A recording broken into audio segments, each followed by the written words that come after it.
संकट में फंसी दूरसंचार कंपनी वोडाफोन आइडिया ने अपनी ताजा वार्षिक रिपोर्ट में उद्योग के वित्तीय संकट पर चिंता जताई है। कंपनी ने कहा है कि उद्योग के टिकने के लिए इस संकट का हल जरूरी है। इसके साथ ही कंपनी ने उम्मीद जताई है कि सरकार क्षेत्र के सभी संरचनात्मक मुद्दों को हल करने के लिए आवश्यक समर्थन उपलब्ध कराएगी। कंपनी के चेयरमैन हिमांशु कपानिया ने शेयर धारकों को संबंधित पत्र में परिचालन में जारी चुनौतियों का जिक्र करते हुए कहा कि बीते वर्ष 2020-21 के दौरान कीमतें बाजार में टिकने योग्य नहीं थी। इसके अलावा अत्यधिक प्रतिस्पर्धा की भी चुनौती थी।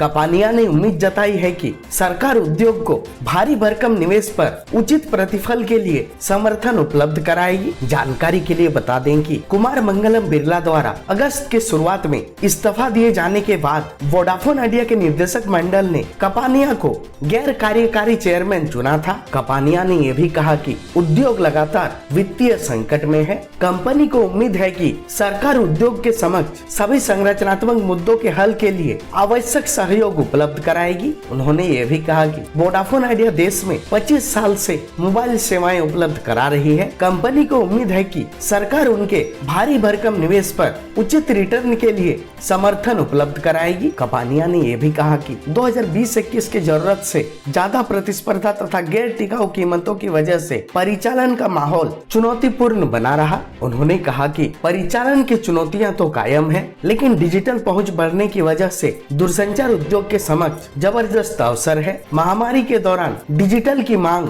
और बढ़ी है। अंततः कपानिया ने कहा कि हमारा मानना है कि सरकार निजी क्षेत्रों के ऑपरेटर के बीच स्वस्थ प्रतिस्पर्धा को कायम रखने के लिए कदम उठाएगी।